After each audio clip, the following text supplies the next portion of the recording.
Ready? Good evening, everyone. Welcome to the last installment of the Seacoast Common Sense Community Builders speaker series. I apologize for my informal attire. Someone else was supposed to be introducing Kevin, and he didn't show, so I got roped into the job. I just want to read a little bit about Kevin before I talk about him. Kevin is the founder of Seacoast Common Sense Community Builders. This is the final presentation during the first wave of our Common Sense Tuesdays speaker series. During this talk, Kevin will create a bridge to our community building. A bridge to our community building efforts going forward. Kevin Kervick has a master's degree in psychology, a postgraduate certificate in family therapy. He's a graduate of the Authentic Happiness Coaching Program with Martin Seligman. Is that right? He has a 23-year career as a marriage and family therapist. After steadily advancing in a series of clinical and administrative positions in the mental health field, Kevin has recently branched out as a culture change facilitator in a variety of additional endeavors, including as an educator, writer, coach, and community organizer. That's what his website says. I'll just say really quickly that I met Kevin, I guess a little over a year ago, and I've never met anyone who was more interested, more genuinely, more sincerely motivated about creating a stronger, healthier, happier community here or anywhere he's ever lived. And it's certainly been my pleasure to get to know him and to be a part of this organization. And I'd like to introduce Mr. Kevin Kervick. Well done. Thanks, Scott. Well, that was really good. You have a hard time not getting emotional during an introduction like that. Yeah. So I'm a therapist. I much prefer sitting to standing for whatever reason, so I may kind of go up and down. But I want this to be a conversational workshop. I prefer a lot of questions and a lot of conversation along the way because it helps me to think and it keeps me entertained. It keeps me kind of rolling. So I was saying to Tom beforehand, if there were 90% questions and I talk 10% of the time, I'd be perfectly happy with that. So I hope we can have a good dialogue as we move forward. I want to talk about how I arrived at this topic. And I call it freedom, personal responsibility, neighborliness, and thrift, which are the 4 pillars that you can find in my book, Discovering Possibility, a Common Sense Conservative Manifesto. And it really kind of happened explosively, organically, but with some planning at the same time. I'm a very intuitive person. So I often tell my wife that I act first and then I figure out why I acted maybe a few weeks later. I don't always know why I'm doing what I'm doing, but I feel like I'm on the right path. I know when what I'm doing and thinking about it is right, even though if I haven't really planned it necessarily in advance. What I realize is that I actually have really planned. I just don't process the thoughts very well. I just sort of know where I'm going and I just kind of go. So as I was working on this book, which is about community building, I was pretty certain on the personal responsibility part, because I have really felt that as a society we've really deteriorated. I think we're a highly individualistic society. We're good about me, baby boomers especially, Generation Xers. We've been really well trained to get what we want out of life. And we have an entitlement-based society. The government plays a role in that. Other factors do as well. So I really just felt like we've become a society that's lost a sense of responsibility,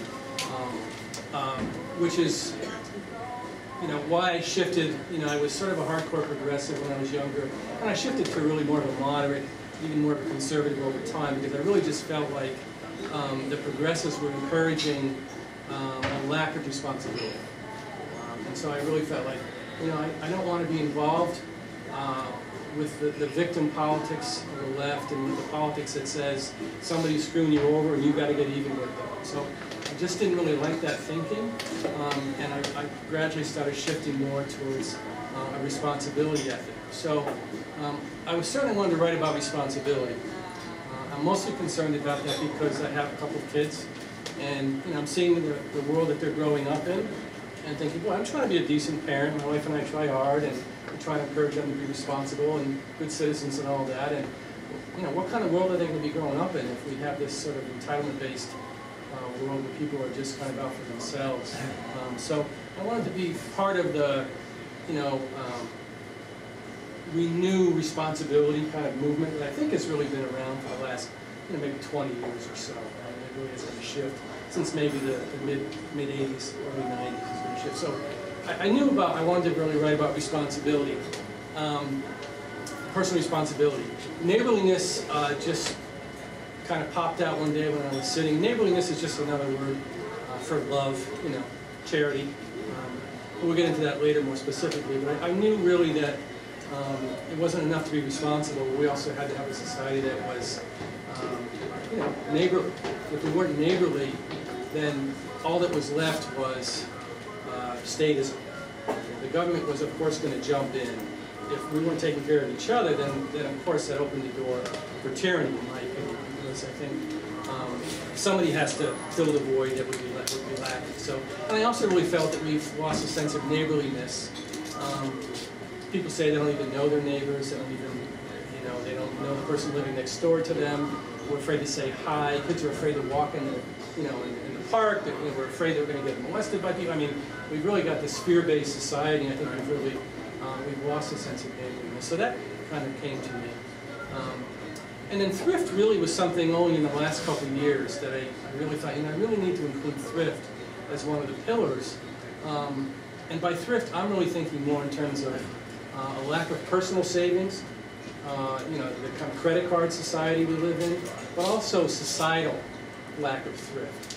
That, you know, we're living in a place, you know, we have $16 trillion in national debt, another, you know, $50,000 in unfunded liabilities. So, you know, we're living in this really unbelievably make-believe world where we've got more debt than we're ever going to be able to pay back. So as a society, we're just, you know, we're not thrifty. And as people, you know, we're not thrifty. We're the opposite of thrifty. And as I looked into American history, and I'll talk about this a little later, you know, thrift was a religion. You know, it was a secular religion. It was really, you know, the founders really thought that without thrift we couldn't, you know, couldn't survive. You know, thrift was an important way to live your life. So by thrift I mean personal savings and frugality, but also societal savings. You know, as a society, we've got to just stop spending so much money. So that's what thrift comes about. Freedom actually came later for me. And it really hasn't been until these last, I guess, when did we meet? It's kind of about a year ago or so, where I started really hanging around with all these darn libertarians around here, and they just really got to me in terms of freedom. And I started to realize, wow, I mean, if you don't really have a sense of freedom, you really aren't going to have the other three, because you don't really think enough of yourself to care about the other three. You know, you're really not, you're not making a conscious decision. You know, so freedom actually came to me as the fourth pillars. And if you talk to a lot of, you know, liberty-minded people, they're often starting with freedom. And the other three, freedom and personal responsibility, but the other three kind of get overlay on top of that. And for me, it kind of went the other way around. So I'm telling that story because I was thinking about how the pillars came together. And occasionally, you know, I had a meeting the other night with a bunch of libertarian people, and, you know, I sometimes feel myself, wow, you guys are all about the freedom thing, you know. I'm with you on that, but I'm also about the responsibility thing, and I'm also about the thrift thing, and, you know, being good neighbors. So I at times feel like I have a very idiosyncratic way of looking at the world, and purposely, I didn't want the book to fit into any category. I was really hesitant to use the word conservative in it. My sort of editor said, you know, if you don't put that in there, some people are going to be really disappointed. So I wasn't really sure about that. I was going to call it, at one point I was going to call it the New Centrist Movement for the United States. I had a couple of other ideas like that, but I decided to go with that title. So, but I purposely did not want to fit into any category really well, because I didn't want somebody saying, oh yeah, he's you know, conservative, he's a libertarian, or he's a communitarian, or he's a, I wanted it to be very idiosyncratic that way. So that means I'm not selling a lot of them, because people buy things that fit with their sense of identity. Oh yeah, I'm a chef, There's a book about cooking. You know, I'm a conservative. Oh yeah, you know, I hate Obama, so I hate Obama. But you know, people buy books, that appeal to their sense of identity. So I think it's a little bit of a challenge to get the message out for that reason, because I'm purposely really not wanting to be typecast in any specific identity. So that's why it's a little bit hard for me to explain what the book is about, and a little bit hard for me to explain the 4 pillars sometimes. But for me, those 4 pillars are inextricably connected. I don't think any of them can exist without the other ones, really. I think you need all 4, and probably 3 or 4 or 5 other equally important, you know, what I would call American values. But I'm choosing to focus on those 4, which I think really flow together pretty well. 5 wouldn't have fit as well in a book, so that would have been too many. 3, I don't know. So for some reason 4 felt like the right number for me to kind of go with. But there are certainly other values. Our colleague Justin Keith talks about truth, trust, and trade, which are 3 other similarly situated values that could have easily gone into the book, or you know, pair up quite well with mine, I would say. So there are other things as well, but those are the 4 I decided to focus on. So does that make sense? Bart, you have a look on your face like if something was confusing you. No? So you're appropriately confused? Okay, I like that. He looks like that all the time. Yes. Okay. The only thing that might not make sense is that if you titled it centrism, that anybody would buy it. That nobody would buy it. I thought common sense conservative would sound more than centrism, but I'm actually not sure about that. Because the libertarians, a lot of them don't want to buy a book that says conservative in it. The liberals definitely don't want to buy a book that says conservative. But the libertarians, even, I'm finding, don't like books that say conservative. So, but I hear you, David. I hear you, yeah. And that was kind of what I thought. Centrism is too nothing, you know. People aren't really attracted to that. But the reason I ask that question is I teach college students, and there's always like half asleep at any given time, and they're 18 years old, whatever, and they try to sneak their texts in under the desk and everything. So I'm always looking at their faces to see who's awake, who's not awake, and if I get up, then I always like, oh yeah, that person's listening. So I always try to zero in on that. So that's why I did that. So that's how I got started. Any questions about that so far, about how I kind of came to those? And I'll elucidate them more as we go along, so hopefully it'll make a little bit more sense to you as we go. So when I do use the word freedom, what comes to mind? What comes to mind? The ability to do the wrong thing in the eyes of the state. Jeez, Bill. That's really good. Okay. Choice. Lack of coercion. Okay, lack of coercion. The ability to do the wrong thing in the eyes of the state. Lack of coercion. Choice. Okay. Choice. Choice. Okay. What else? Liberty, maybe that's the same word. Liberty. And what's the difference between liberty and freedom, by the way? I'm not sure. Sometimes it seems to fit. Liberty seems to fit, and other times freedom. And I'm not sure why. One of my good political friends in town here said he always says freedom because he thinks that in New Hampshire liberty is taking on a connotation, and for some people it's negative. So when he wants to sound, with the libertarians, no, but with some people there's a little bit of a, so when he wants to kind of fit in better, he says freedom. When he wants to speak more specifically to a more of a liberty audience, he says liberty. Oh, there's more connotations to liberty. More to liberty. Yeah, so. What are some of them, Tom? What do you think of? To liberty? Yeah. It's loaded, depends on what side of it. Libertine. Yeah, I mean, Some people think of it. Libertine is different than liberty even. That's another one. That's the same word. Okay, yeah.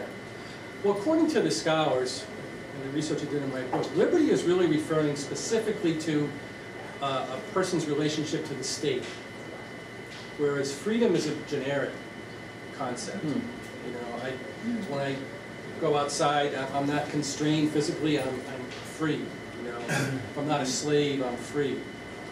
But liberty really is referring to man's relationship to the state. So, a lot of the concepts in the book are probably closer to liberty, but I wanted to make it a little bit more broad, so I stuck with the word freedom, but I think a more precise definition probably would be liberty, if we wanted to be technically correct. But liberty is really referring to the relationship to the state. And I think in terms of the capacity to choose, freedom and capacity to choose, if someone's controlling me and I can't decide what I want to do with my life, then then I'm not free. So I think freedom is really the capacity to choose. And that means a lot from a psychological perspective, because how many of you know someone who, if you ask the question, are you free, they would say yes, but you know, based on how they live their life, that they're not a real free kind of person. Any people like that? Yeah. Most. Most, okay. Mostly Yeah. victims. Mostly victims, okay. Most Okay. are victims, not mostly. I think Most are people victims. live their life as victims. As victims. Everything's happening to me. 2 men. I would agree with that. Agree with that. Yeah. Other people know people like that? Yeah. There are different ways to not be free. Like you could lack financial freedom. You know, you could lack freedom from personal relationships. You know, freedom from your job. Something like that. You know. Yeah. And certainly some progressives would argue that I may be a free individual, but if I got, $3 in the bank, I ain't real free because I'm not, I don't have a lot of choice in life. So progressives would focus more on that aspect of freedom, economic freedom, that give people more opportunity to be more free. But what are the ramifications of having of this definition, freedom to choose? And that a lot of people we know may call themselves free, but they're not particularly free. Because other people don't like their choices. Okay, that's for sure. And, and there's a lot of control freaks in our society. Control freaks, yeah, okay. If I lack real freedom, am I more or less apt to be a control freak? I'd say more. Absolutely. More. If I don't have a sense of freedom, and I have the capacity to choose, I'm more likely to want to control other people. Well, just about everybody wants freedom for themselves, but, a lot of people just don't care if anybody else has any freedom. People like to control other people. They don't like to be controlled. That's right. Yeah. The freest people tend to be the happiest people and tend to be the people that are the least controlling. I think so.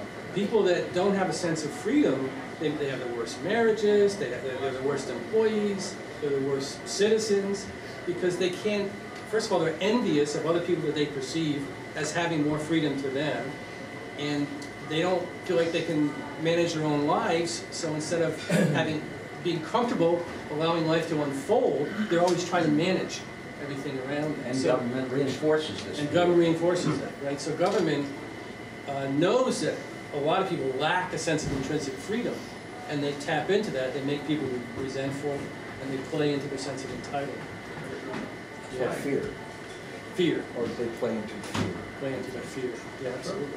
Absolutely. Yeah. Because fear might be the basis for that lack, when people lack a sense of freedom, because they're scared. They're scared. That's Yeah. a primary motivator. Yeah. Corporations and government. Yeah, and I would push it even further, Tom. I think not only are they scared in that way, freedom is scary. People don't want to be free.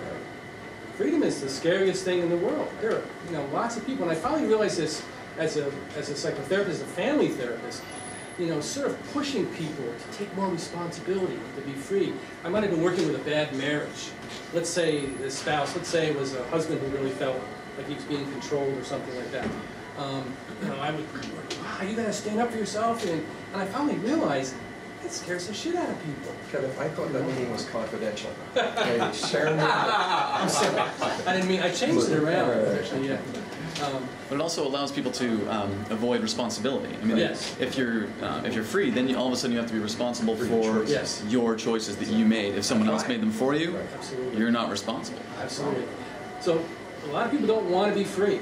They're scared to death, and I learned this as a therapist, trying to make people get freer. They're much more comfortable in a codependent, predictable sort of relationship than to really be free. And in existential psychotherapy, we say the goal of all therapy is personal freedom, the freedom to choose. But a lot of people never get there. A lot of people never get there. And you can always tell when somebody's in that place of discovery, when they're almost there, they fight like heck to stay the same. Right? They're confronting the choice. Wow, I may actually be able to make a decision on how to live my life. And they just act out, they start drinking, they create all kinds of problems because they know they're at that place where they're going to actually decide. So, we're afraid to decide, we're afraid of freedom, and government and the media, most of the systems around us reinforce that kind of codependent, infantile place because they want us that way. Right? If I'm not free, if I'm scared, if I don't make good decisions, I'm going to buy a lot of crap, I'm going to just live like a lemming all the time. Providing you means of not making decisions. Yes. Yeah. They don't want us to make decisions. They want us to make bad decisions or make decisions that someone else is telling us we have to make. So I've come to see my role as a family therapist, as a psychotherapist, as a community builder, as helping people get closer and closer to freedom. Because I really do believe a free person is the happiest person. But recognizing that lots of people are just going to really struggle with it, and all of our systems are kind of working against that. So it helped me realize how important kind of freedom is. Okay. The other thing about freedom is I'm speaking about it now as if it's a black and white, either you're free or not free. But really, in my way of thinking about freedom, it's a relational concept. Freedom is the capacity to choose to be with someone else. Right? The capacity to choose how much influence I'm willing to accept. Right? There really is no such thing as pure freedom, right? Because we're relational creatures. So freedom is always the freedom to something else, the freedom to choose. Right? And in a great relationship, the couple, they're choosing to love each other, right? In a codependent relationship or an infantile relationship or my parents' relationship, no, I won't get into that. They're, there's not a choice there, right? They're doing what they do, right? Because society says that's what you do, or because that's what I thought I was supposed to do, or that's what I always do, but there isn't a real choice to do that. So, but it's easier. It's a lot easier. It's a lot easier. But the most fulfilling relationships are those, obviously, that we choose to be with, right? So we all have a couple of friends, we just love them. We love being with them, and they're fulfilling because we feel free in those relationships.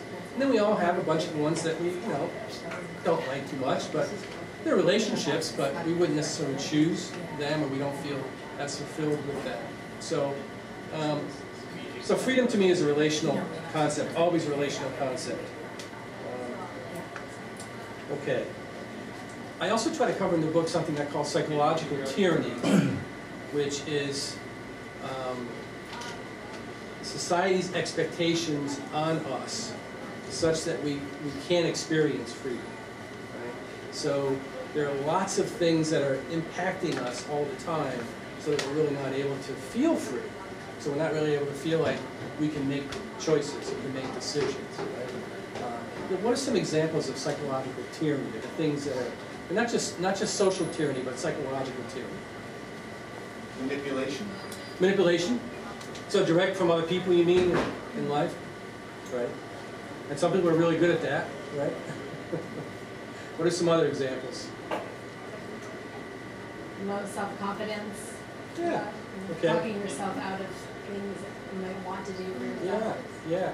Low self-confidence or low self-esteem. I worked with a person a long time ago, and my whole therapy was trying to get him to tell his life, to say to his wife, "I love you."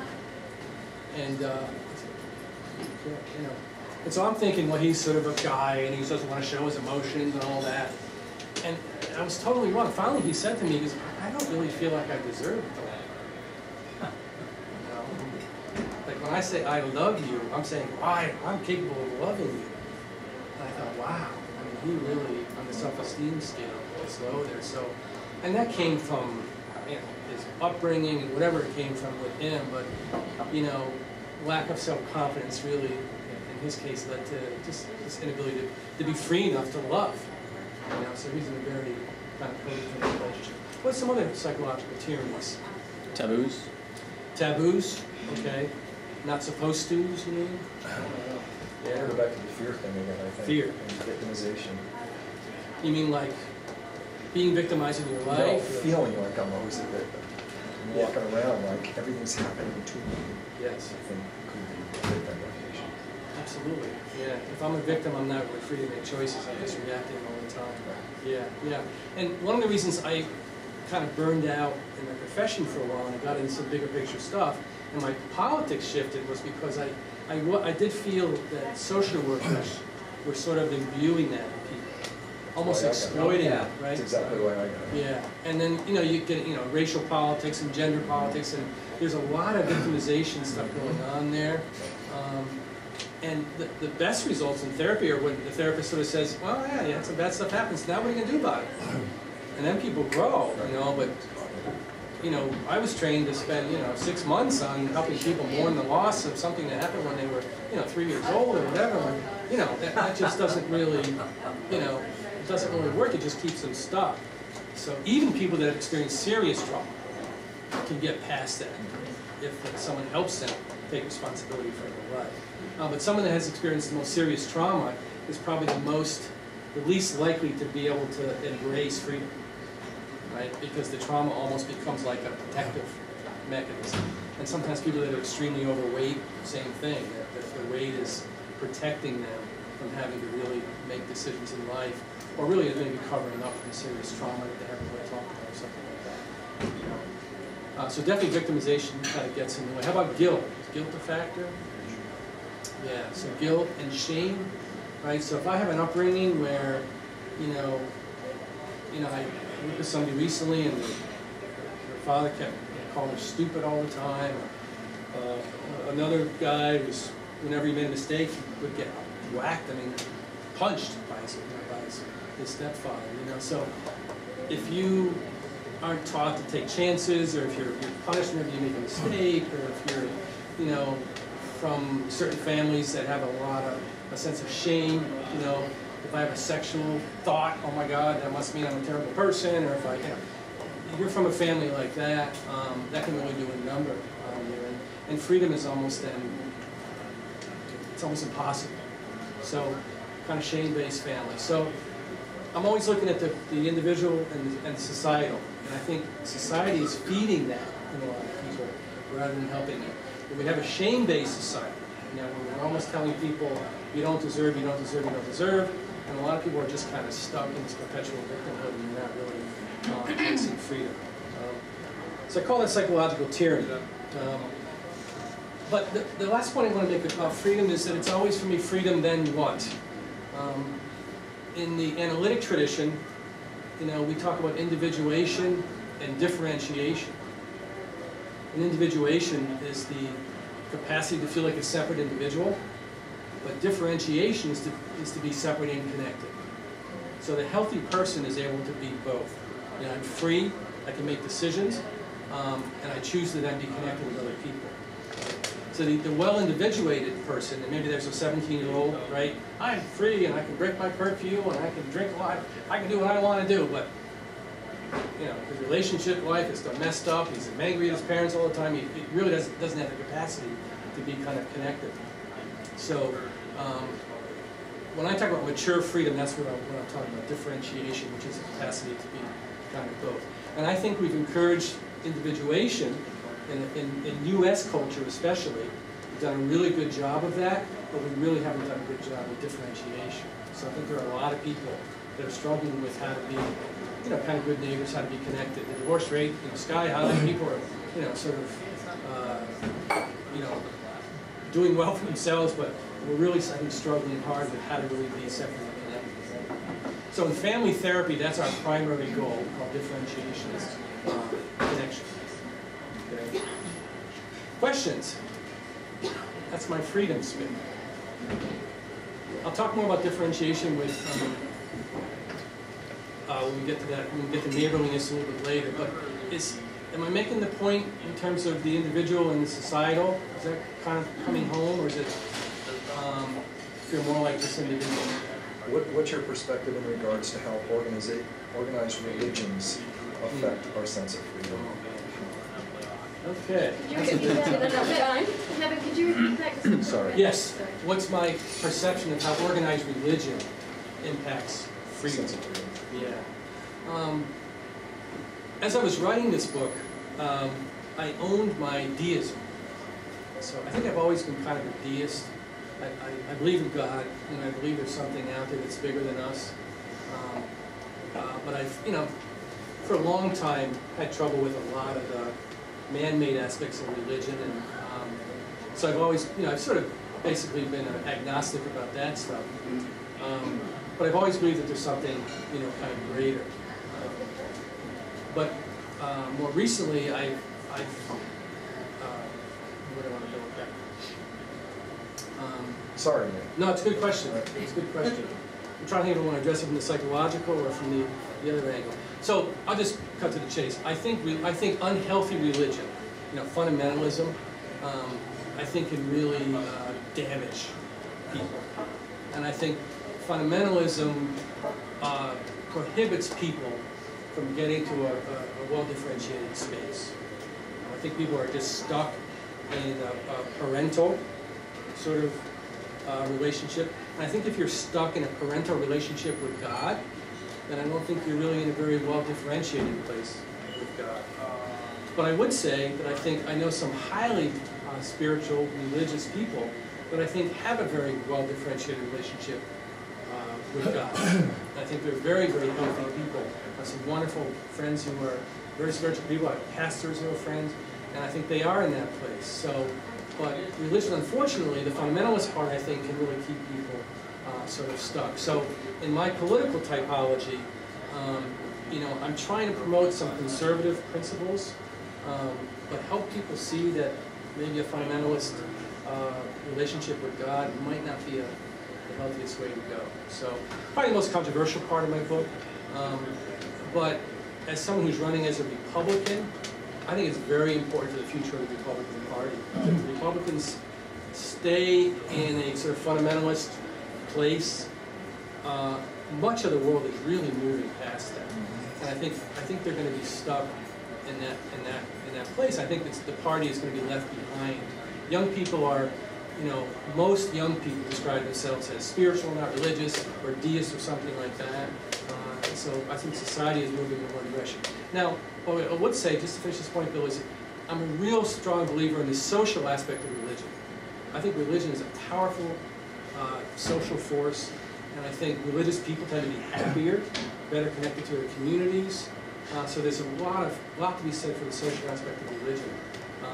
I'm just concerned about the spiritual development that might go with a fundamentalist world.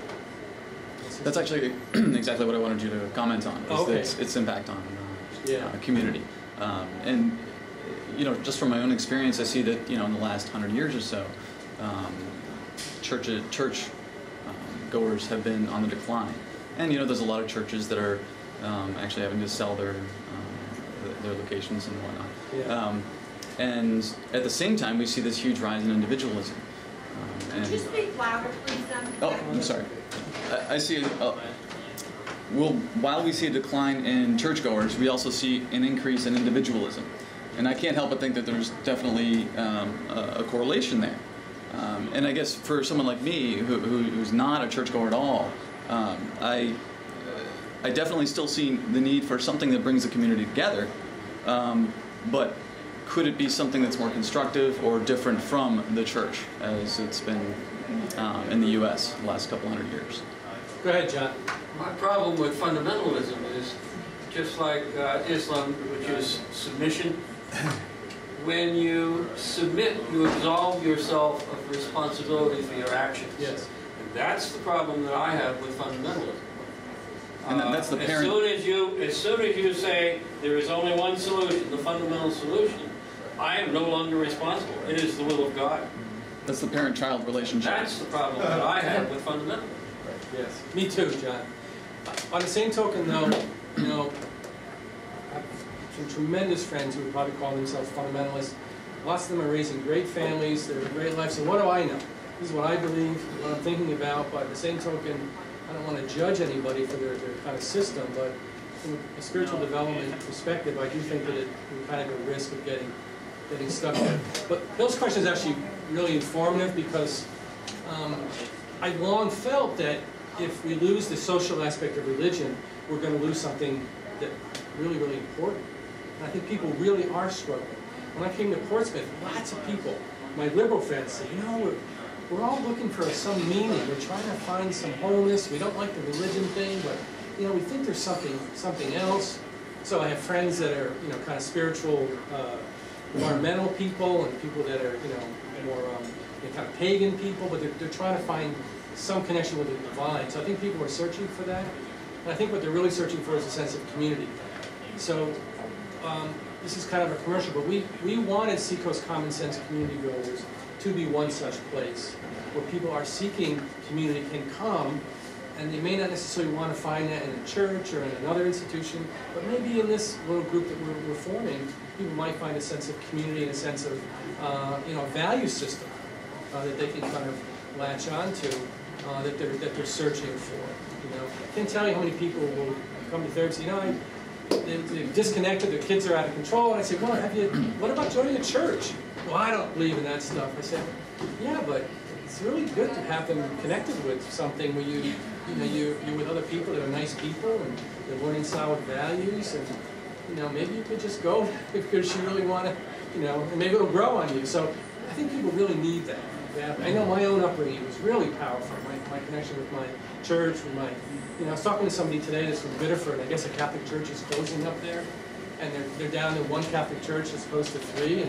But there's a tremendous sense of loss in the community because people grew up in that church and they know people. So, so I think the social value, the social benefit of religion is really powerful, and the sense of meaning people derive, and we have to replace that somehow.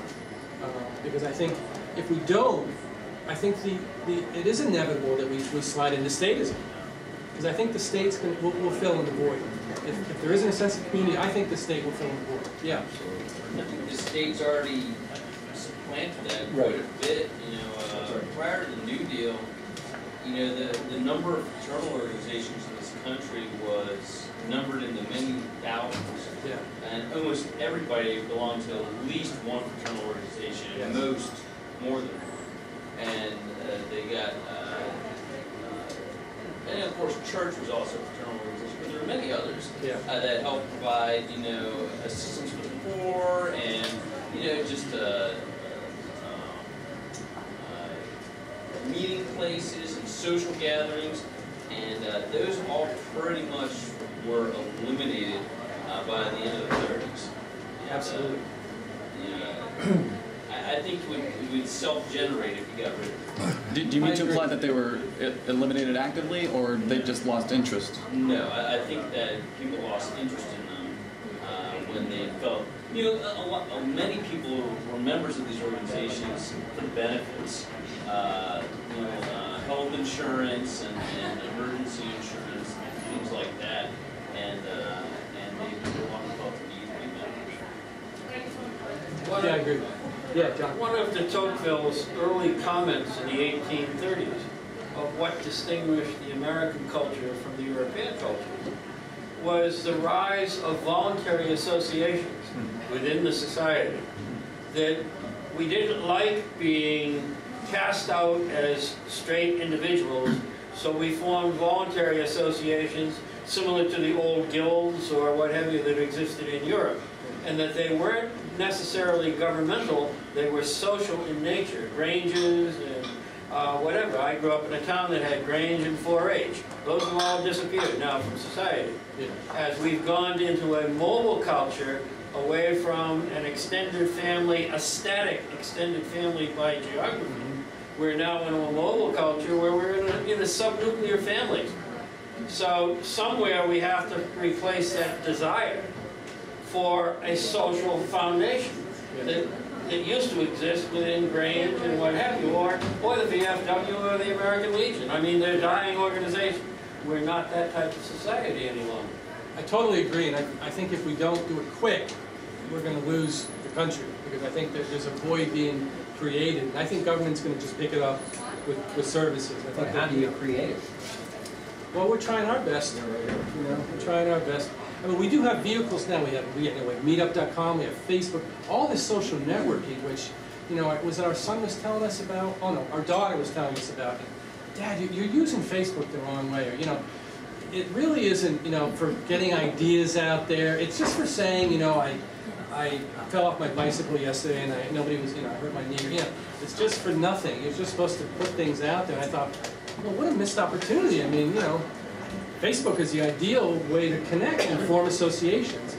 So I think you are going to actually see it start bubbling up a lot more. I think especially as formal church continues to decline, I think our millennials, the younger kids, I think they're going to be extremely good at this stuff, getting together and building a lot of associations. So for me, the question is there going to be time? Because I think if the government continues to grow with professional services, so a big part of my book is that we've replaced voluntary association with professional service. You know, social workers and, you know, all these hired guns that are working in towns for a salary, getting people together, but it's not a voluntary unit. It's sort of salaried people with jobs doing this stuff. So I think that the current government would like to increase, and it's one of the reasons, I'll get in a second, one of the reasons that I'm opposed to the expansion of government, and particularly unions and, you know, kind of progressive influences, because it's a jobs program. You know, it's all about professionals and jobs and growing all these professionals, and I think it mitigates against voluntary association. Scott, yeah. Well, I was just going to say, just touching on what these two gentlemen were talking about, I made the mistake the other day of tuning into the Sean Hannity show. Yeah. Which is you have to do that every now and then. Every now and again, yeah. You know, sort of like sticking your finger down your throat. Yeah. Every now and again, you have to do it. But you need to get your blood going a little. Yeah. Well, it wasn't Sean Hannity. It was somebody filling in, some guest host, and he was this lengthy monologue, this tribute to the individualism of Americans and our ability to control our own lives, and he just went on and on and on and on about things like self-determination and all of these buzzwords that we just love to hear. And what it all boiled down to for him was that we have, more than any other country, the ability to vote. And I thought, listening to that, I just felt this wave of clarity come over me, that how much people have come to identify government. Whether we're voting for our school board, or our city councilor, or our state rep, or our state senator, our congressman, our governor, our president, we've reached this point in our history where everybody sees government as the ultimate expression of our ability or our means of pursuing our happiness. And it was never meant to be that way. How did we get to this point where the state is our religion? State is our religion, yeah. And I'd encourage folks to that weren't here for the first session to watch Todd Putterbaugh's presentation on classical liberalism, because he really covers that extremely well, I think. Now, I'm going to make my progressive friends angry now, but you know, the argument would be that was not accidental, right? The progressives knew that if they could get into people's lives, grow the government, people would then eschew voluntary associations. They would say, we don't need that stuff anymore. We don't need church anymore. So the idea really was to grow government so that it would disempower those other things. So when we're pushing back against that, you know, we're pushing back against a 100-year movement that's really just, you know, ratcheted up. And I'm not saying we can go to a society that has no government. You know, I'm a limited government Jeffersonian. You know, I'll take a little bit, 20%. You know, I'll take some government. I love the roads. I like the sidewalks. I love the common spaces. I love our bridge. You know, I like some stuff. I like some common spaces. But that's about all I really want. So I would ratchet back a lot of other things. So read my book and you'll see it's a deconstruction approach. So I better move on to personal responsibility. I'm probably way over time, but unless there's another question about kind of where we're going. But good stuff. Okay, personal responsibility. What does that mean to you guys?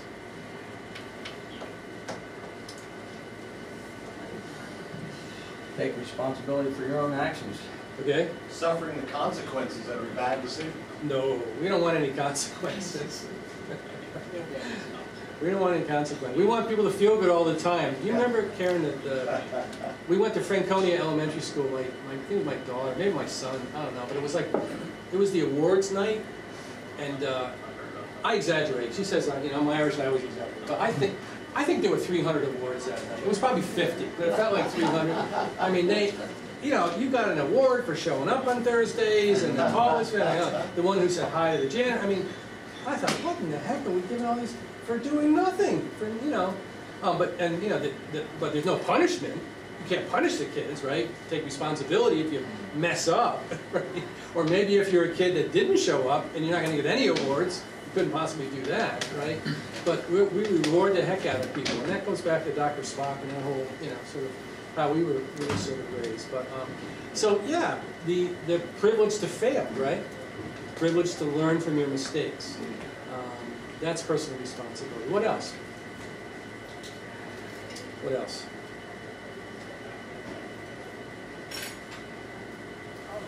I think of it as being the master of my own destiny. Right? If I'm responsible, then I'm really the master. Right? It's nobody else's fault. There's nobody to blame. So, and this is the hardest thing. I never forget. I was probably in college, and I was really working hard in this warehouse to make some money to be able to afford to go to school, and everything was a really hard job. But I was a big guy, and I was loading trucks. I liked it, but I was a hot shit. And thought nobody could tell me what to do, you know. And I remember one time I just deliberately did what I wanted to do, and knowing full well it was the wrong thing to do. But I said, I'm gonna do what I want to do. And I was like 19, right? And the guys I was working with were like 40, 50, 30 years experience, and here I was making this decision. So in my mind, well, they'll realize I was right, you know. They'll realize I was right. Well, I got called in the office the next day, and my boss was this like 300-pound, big, you know, working class, kind of Polish guy from Winslow, Connecticut. And the big boss, who was also a tyrant, and they just laid into me. Who do you think you are? You know, you're 19 years old, you don't make decisions, right? We make decisions. And I was like, you know, tears. And, you know, but my first reaction was, oh yeah, but don't they realize that, you know, I was right? And then, you know, like a day later, I was like, no, I was completely wrong. And they had every right to lay into me because that's what I needed in that moment, you know. So that's personal responsibility. I made a decision, I purposely did the wrong thing, and I got in trouble. Should have got in trouble. But I think we don't. It doesn't always happen. And I think we're conditioned almost not to experience the effects of our lives. I better not give that example. I was going to talk about a family situation. But I mean, I know a lot of parents, right, who they think their job is to shield their children from ever experiencing any bad feelings, right? And you know parents like this, right? Oh, did you get a B in school? Oh, should I call the teacher? You probably should have got an A. You know, they just don't want their kids to experience anything, and they're constantly protecting their kids in life from anything going wrong. And they think they're a bad parent if the kids are ever experiencing anything. When in truth, that's actually the best thing to happen.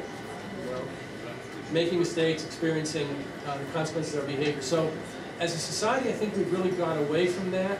And I think, again, we've got away from that purposely because I think if people are not responsible, then they're more prone to being manipulated, right? They're more entitled. And I think that there's, you know, corporations certainly don't want us to be responsible. They want us to feel entitled and afraid and irresponsible, and then we make irresponsible buying decisions, and we won't care. They want us to spend too much money. They want us to look at our credit card statement and say, another $1,000 won't hurt. I mean, they don't want us to be responsible, right? So society is working against us on that. But it's to really stop blaming others. And one of the best lessons I got was in therapy one time. I was working with a victim. I mean, someone that was really a victim. Serious trauma in her life. But everybody had, since that time, treated her like she couldn't do anything right. She couldn't get out of her own way, basically. She had all these bad relationships and all these men would take care of her, and then they're alcoholics or whatever, all this crazy stuff going on. But nobody ever, you know, held her accountable. So one time she did something clearly stupid, and I said, "Why'd you do that?" And she looked on her face like, well, you're supposed to empathize with me. You're supposed to tell me how terrible, you know. And I said, well, you know. And then from that session forward, I kept challenging her all the time. And she went through a terrible spell, and she was mad at me, wanted to quit therapy, the whole thing. And then one day she came and she goes, "You're the first person that actually ever held me accountable for anything." You know? And she made a dramatic change, proven after that, you know. So we don't do our friends or our kids any favors by treating them that way, and I think my profession has been neglectful, and the way we work with victims, the way we treat people, by not holding people accountable. And I think the government, again, feeds into that, you know, by not wanting people to be responsible. So it's one of the reasons that I'm really concerned about our growing welfare state. I just, you know, we're all compassionate. We really want to help, but I just think we've created a whole society of people that are just sort of irresponsible. They're, you know, it really does, you know, addict people to being taken care of for the whole way. If I'm on welfare and I'm getting, I don't know, what, you know, $500 a month, and I get offered a job for $600, I'm probably going to say, well, I'll just keep the $500. You know, why would I do that? So, you know, food stamps. I mean, you know, the progressives are, whoa, we're getting everybody on food stamps, and it's like a wonderful thing. And I'm like, I'm scared to death that we've got an American society where about half the people now are in some way getting some government benefit. Half the people. And that could be anything. That could be Social Security, could be military, so it's the whole deal. But about half the people. We have 50 million people on food stamps today. You know, we keep on extending unemployment forever. You know, we've got a military system that's, you know, essentially a cradle-to-grave, you know, funding system for a lot of people. You know, so we're building in this lack of responsibility. I think it's really, really scary. It's a real problem. One of the things I'm most upset about my own career, I'm sorry, you want to come here first? Is that I've had several opportunities to help people get on SSDI, so Social Security Disability Insurance, and believe me, these people were really struggling. But I had one guy in particular I can remember, and you know, he probably qualified, barely, depending how I wrote the paper, you know. But in retrospect, man, that guy could have probably stayed off disability. If I had maybe pushed him a little bit, give him some alternatives, you know, and I'm pretty sure he's still on SSDI. This was over 10 years ago, you know. And I sometimes think about, boy, if I really had just, I read recently that Social Security disability is at an all-time high.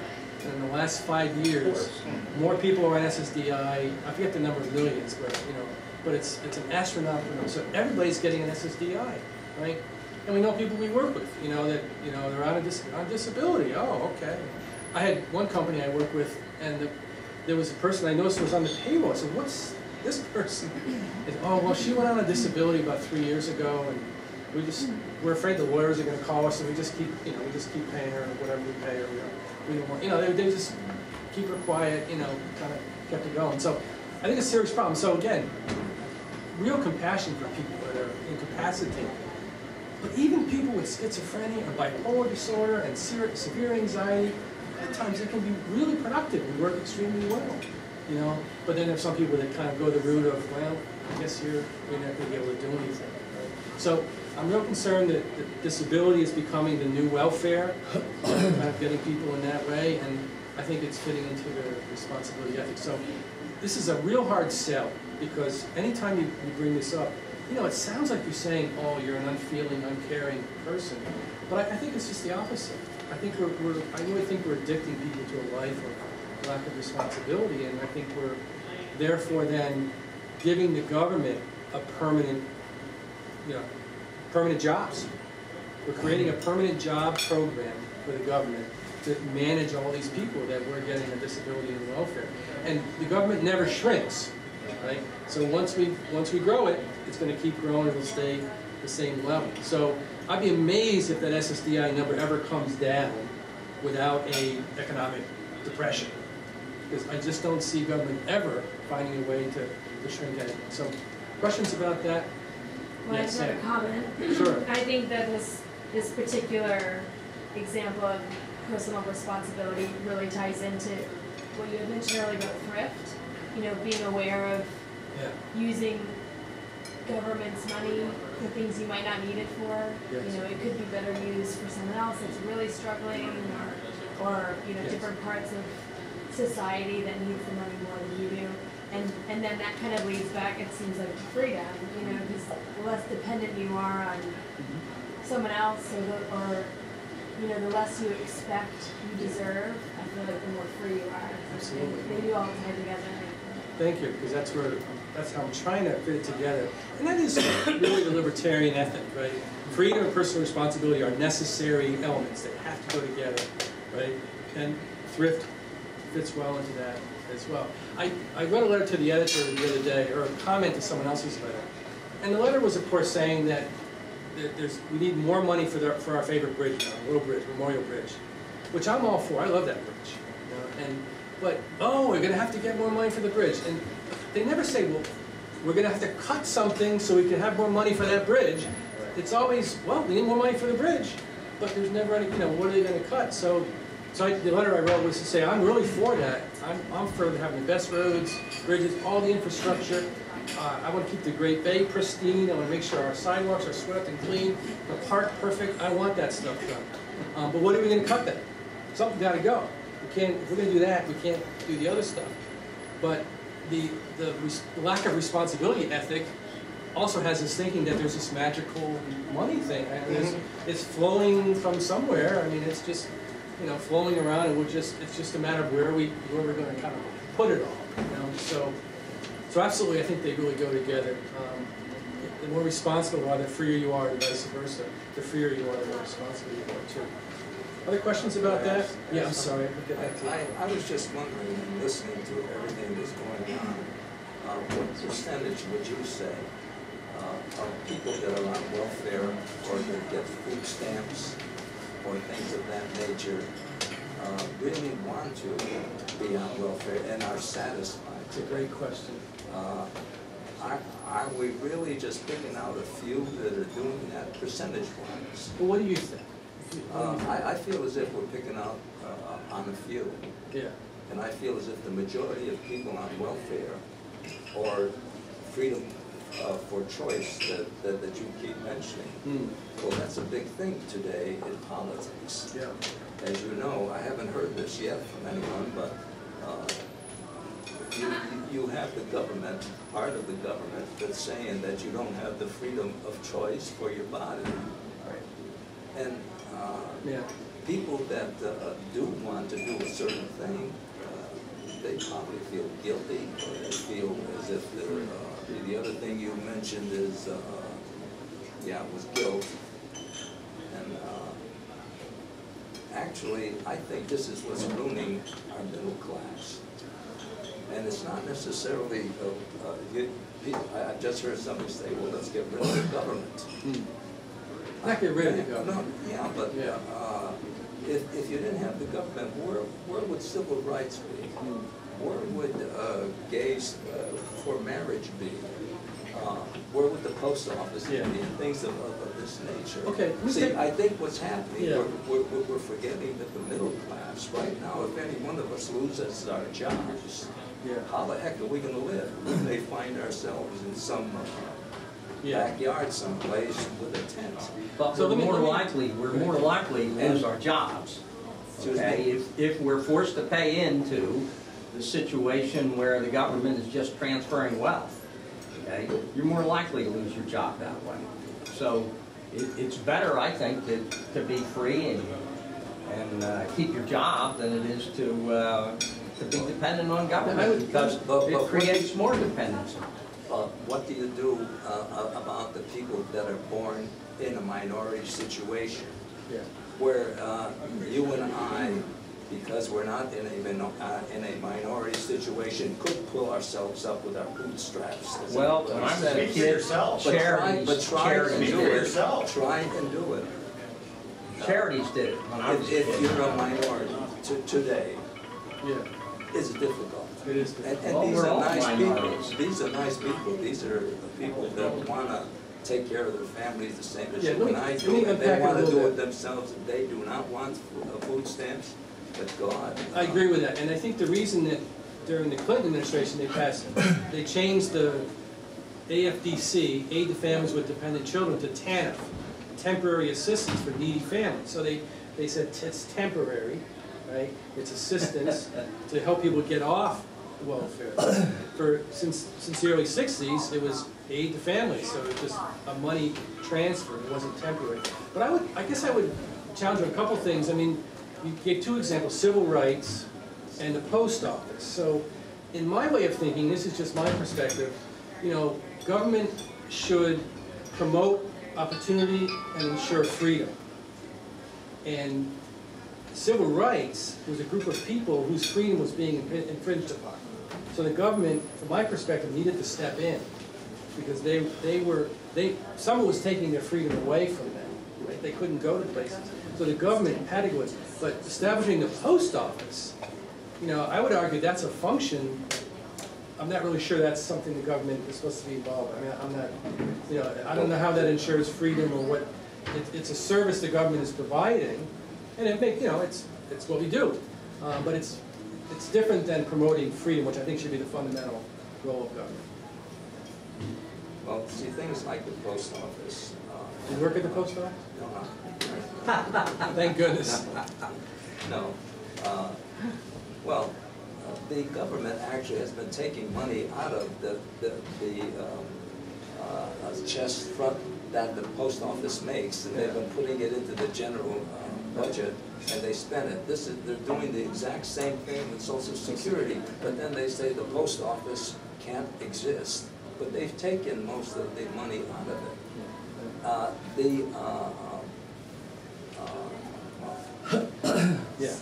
Social Security is going to end in what?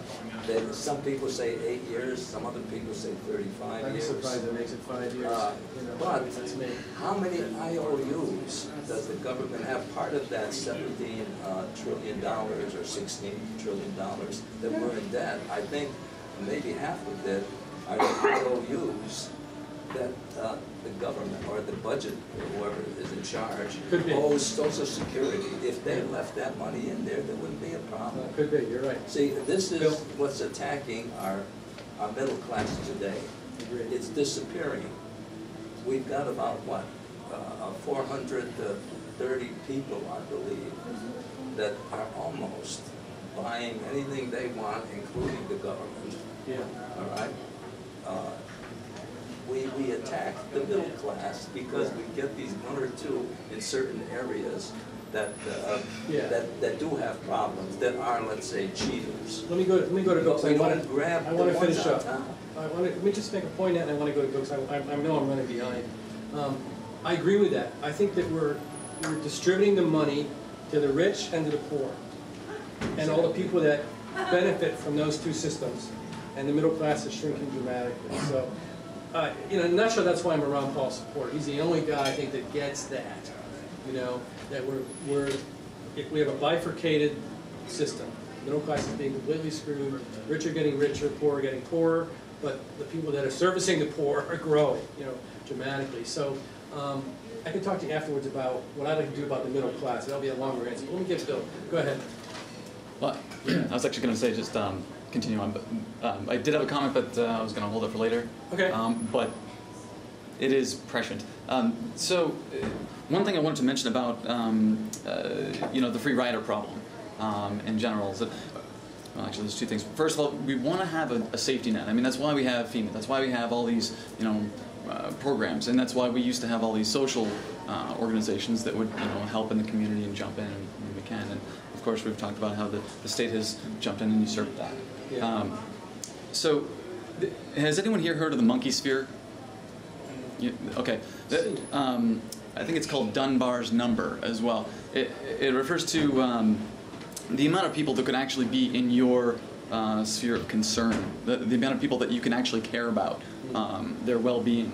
And it turns out to be about 150 people. Beyond that, it turns into this kind of esoteric, well, yeah, I know they're a person and I kind of relate to them a little bit, but I really don't care about them so much. So if you want to think of a continuum of, you know, people in your immediate family, then people perhaps in this room, then people perhaps in the next state, then people perhaps in England, and then further still, maybe in Africa, people you've never met, and so on. The further they are away from us on that continuum, the less we care about them.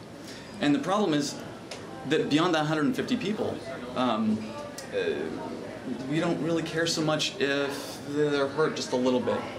You know, and that's very consistent. So when we have people taking food stamps that really don't necessarily need it, well, who's hurting from this? Well, it's such a small amount, and when you divide that by 300 million people, it's not that big of a deal. So I can see where that justification comes from. Okay. However, I'm definitely a proponent of having some sort of safety net for people, whether that be government or social organization. The question seems to be how much of a safety net and where and how. It's a complicated question. I know what I think about it, but and that who seems is to be to what people provide are it? That's the struggling. most important Who's thing. going to do it? Who John, provides yeah. it? Who does it? Yeah. Along the same lines, we live in a mass society now. And we were talking on a previous meeting about our level of interest and our level of effect, where we can have an effect. Government comes in when we can no longer have a personal effect, but we have an interest or a concern.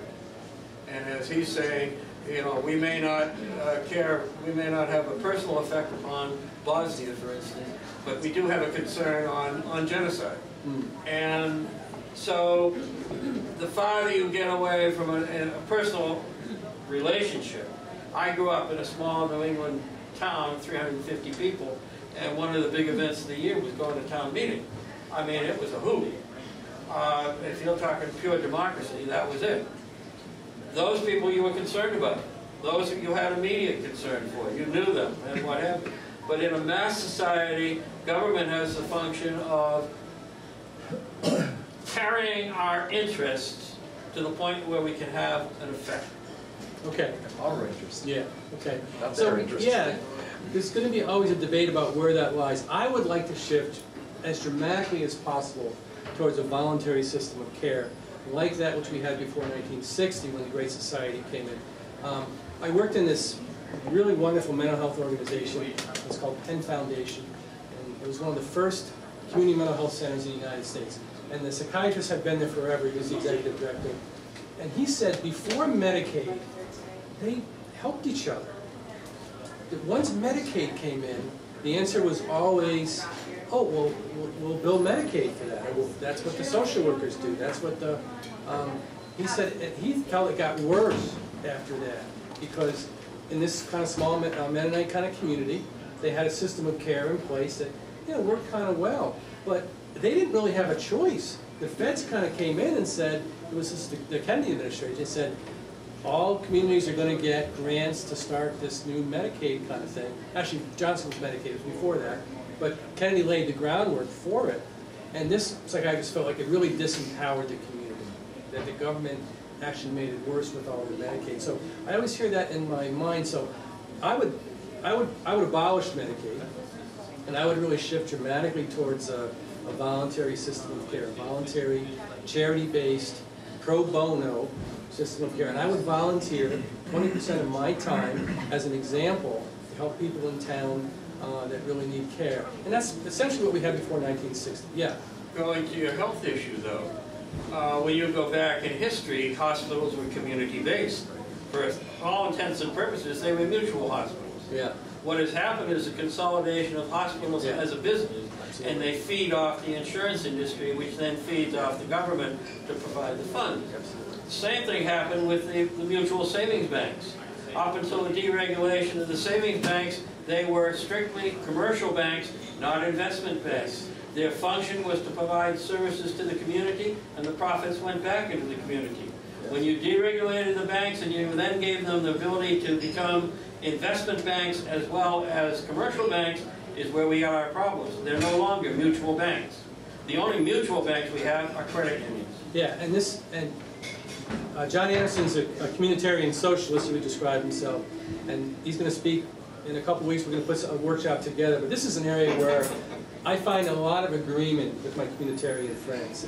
The corporatization, you know, dramatic expansion. I would say it's Federal Reserve-based expansion of these mega institutions, hospitals, organizations, has really impacted neighborliness probably as much as the establishment of Medicaid. So I'm not for this kind of mega expansion kind of system that's out there. I think that's really harmed. I would never put my money in. I don't have any money. But if I had any, I wouldn't put it in Bank of America or any of these big investment banks. Local banks, we need to go back to local banks. We should have these investment banks. So John will be covering that a lot more than I can tonight, but I tend to agree with that. That is a big. But actually, Paul Ryan is running for vice president. He would like to reinstate Glass-Steagall as well. So even some conservatives, some Republicans think that there should be a difference between investors and bankers, that they shouldn't be one and the same. You know, that really is a problem. And Steve Durgan talked about that a few weeks ago. Investment is speculation. Yeah, speculation. Banking is banking. Banking is banking. Investment is speculation. Yeah. So I tend to agree. And when you bank locally, you know the banker. You know the people you're banking with, right? They're part of the community. When I buy food locally, you know the people that are there. So absolutely. So I think we've overly corporatized. But I think the libertarians would argue, John, that without the government infusion of money, without crony capitalism, these organizations probably wouldn't have been able to grow that big. We wouldn't have had this kind of crazy expansion. So we may disagree on that a little bit, okay? But for whatever we need, we agree we have to do something about that because it really is also getting in the way. Okay, neighborliness, and we're running out of time. Is it 8 o'clock now? Look at you and watch trying to tell. Does anybody care, though, that we're running over? Because I'm going to keep going. yeah, that's it. Anybody that needs to go, I totally understand. Go? No. I'm going to just keep talking. And how much time do we have left in the video? Plenty. So it'll be on the video if you need to leave. You can catch the second half. The good part about an interactive conversation is it's interactive. The bad part is it's interactive. So you don't get through the content sometimes. But thank you for coming, guys. Yeah. So neighborliness. I already mentioned, in my way of thinking, it's the capacity to be separate and connected at the same time. So a neighbor is somebody that, neighborliness requires an actor and a receiver. So somebody has to do something, somebody has to receive something, and the giver, by virtue of giving, is also receiving. So it's a reciprocal, interactive process. It's, a true love is neighborliness. It's a reciprocal kind of interaction. And as I mentioned before, I think we've really forgotten how to be good neighbors. So, but I think it's necessary. And I see it as free people helping and respecting each other. The other thing I believe about neighborliness is that you're not really a good neighbor if you're not really free. If I'm not really free, maybe I'm in a codependent relationship with you, or maybe I feel like I'm supposed to, or maybe, the IRS tells me I have to, or whatever. You're not really in a real relationship. So I don't believe charity is charity unless it's voluntary. So I noticed the other day they were looking at, because it's not voluntary, it's coercion. And it's not charity. So if somebody says you have to give to somebody, and I give, well, I wouldn't consider that charity. I would call that force, coercion. So, if my mother says, I used to shovel snow with my brother whenever a big snowstorm. She said, make sure that you don't charge Mrs. Moore too much because she can't afford a lot of money.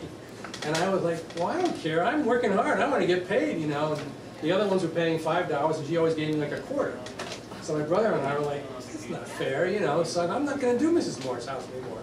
You better not stop doing Mrs. Moore's house. So of course we didn't. We kept doing Mrs. Moore's house. But was that charity on my part? No, my mother was telling me I had to do it.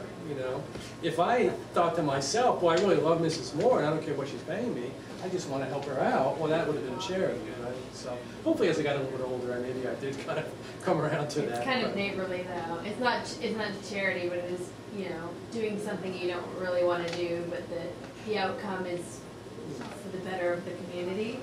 Okay. But if I'm choosing... It was charitable by your mother. By my mother. My mother was charitable. Yeah. But if I'm choosing to do it, Sam, then I think it is charity. But if I'm not choosing, so actually, a question for you then. Yeah. Let's say I wanted to join a credit union, and to join a credit union, you actually have to make a donation to some charitable organization. Yeah. Is that coercion, or is that? And it's one of those things. Well, you don't have to have the bank account. Yeah, I don't like any of those things. You get a benefit out of it, though. Right. So I mean, it's not considered charity, really. At that I would, right? But I kind of have the option not to join them. Yeah. Right. You have the option not to join it. It's completely, up to you. It's not coercion. Yeah. It's not coercion, but it's not quite charity, is it? The IRS is really clear with 501c3s. If you derive any benefit from the money you're giving, they're not supposed to be able to give you a tax write-off for that. So technically, when you go like to the park to see a show here, and they say, well, it's a voluntary, well, you're paying for a service. You're paying to see something. Technically, that's not supposed to be a tax write-off, because you're deriving a benefit. So the IRS is really clear. Charity is charity, and deriving a benefit is something else. John, yeah. My problem with neighborliness is, yeah, we agree with the concept from a Christian point of view, but the problem that I have is how we define the neighbor.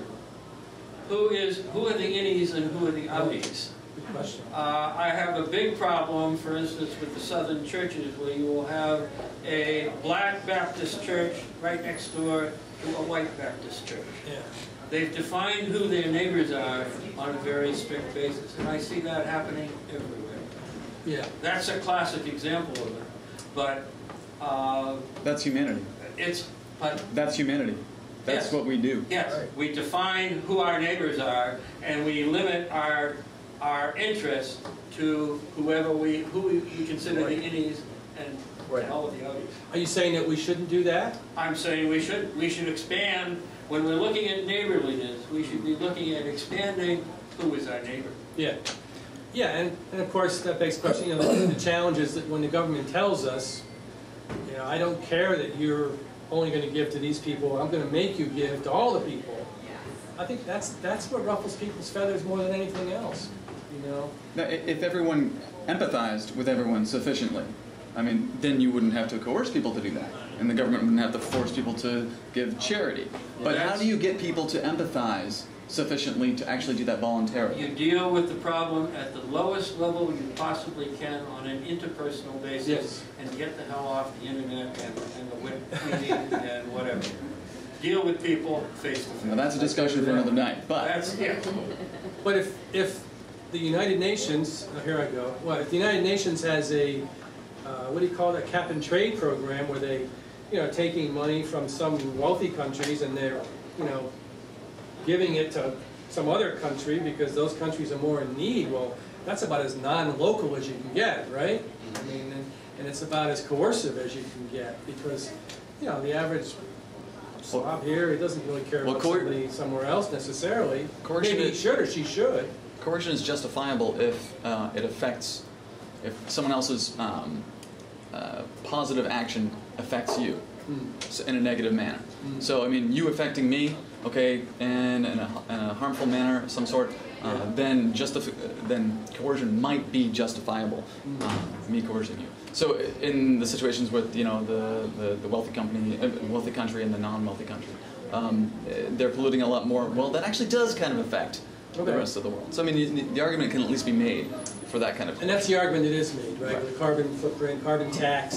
Well, such as carbon, it's everything. Sulfur dioxide, it's all sorts of other stuff that has been actually shown in many respects. And I know that you and Jason and Justin talk about that quite a bit in terms of your usage levels and what you should pay for in terms of your usage levels. Yeah. So if it doesn't affect you, we just let it go and we don't do anything about it. Well, here's the thing. I'm thinking very seriously. He said the United Nations takes money from the rich nations and gives it to the poor nations.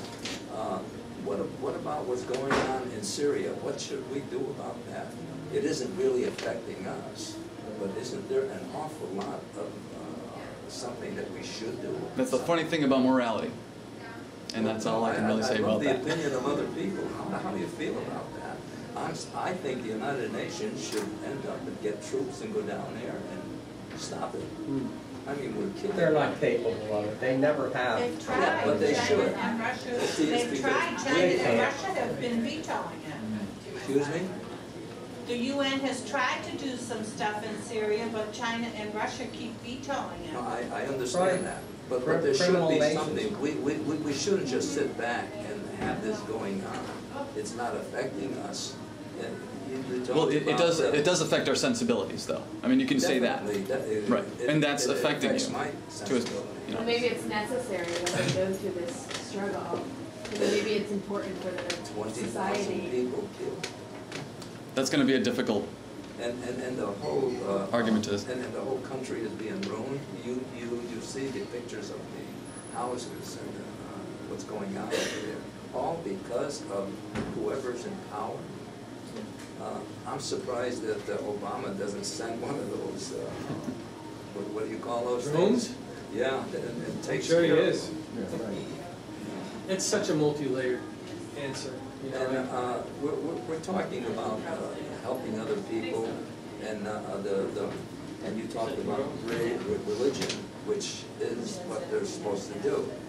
But how come in this country the government is spending so much money on things like this? Why do you and I get about 5 to 10 letters each day talking about some people need help because of diseases or babies way out in some other country that have something wrong with their mouth, and let's send them $17 a month. I mean, there's so much that needs to be done. And, right. Well, but Americans... Do we just let these people exist? Americans are the most generous country in the world by far. Yeah. By far. I mean, we're giving more money, and especially the religious people.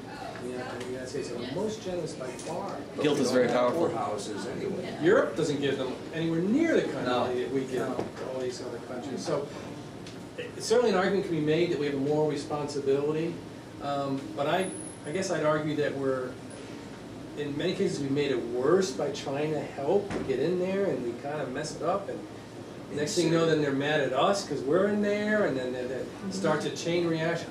I don't think we've made a lot of good decisions. I mean, if you go back to colonialism, colonialism was the idea that the United Kingdom, because it was so virtuous, or needed to go around the world and civilize everybody. So that's what they did. Barbarians, savages, give them a little religion, civilize them, teach them our way of life, and everything will be just fine. Well, now that's created a huge backlash where they're angry about the colonialists having done that for years and years and years. And the wars, to some extent, are anti-colonial wars. You know, they're fighting because they were colonized. So it becomes this really, I think it becomes a very difficult... It's further exacerbated by the interests that are involved. So the more likely that the United States is to get involved in a foreign affair, like, oh, I don't know, Kuwait, Iraq, something like that, the more likely there are special interests at play saying, hey, I want to go do this because it'll earn me money. Not because it's a humanitarian thing to do. So when we do help out, I really look at it and say, oh, well, who's benefiting from this? How else did you get it through Congress? How else did you get it, the support that it needs to actually go there and fight the war? So, But I don't know. I mean, it's a humanitarian thing to do, isn't it? I'm not saying that the United States should jump in there. Yeah. I think what Obama is doing is the right thing. He wants other countries to all get together.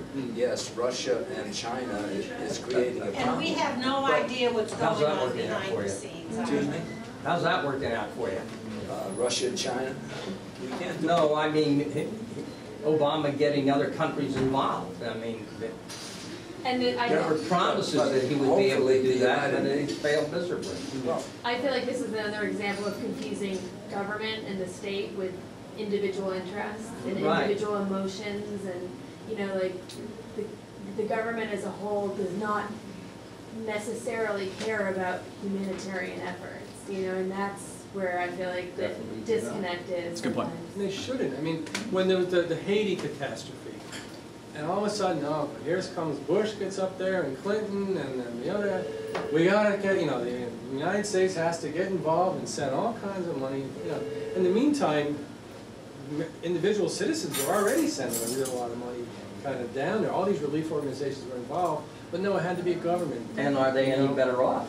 No, Haiti hasn't been better off for. No better off. Didn't it take 2 years to get the money down there or something? And then the No, war. it sticks to a lot of things, you know? You just can't do it. And it's You hard to can't tell send them any, money. if no money went, maybe, you know, they'd be so much worse off, so it's hard to judge. I'd also argue the same, I would say, about the welfare system. Our military system needs clients, right? It needs wars, it needs things to do. So it needs humanitarian missions, it needs skirmishes, it needs battles, it needs stuff.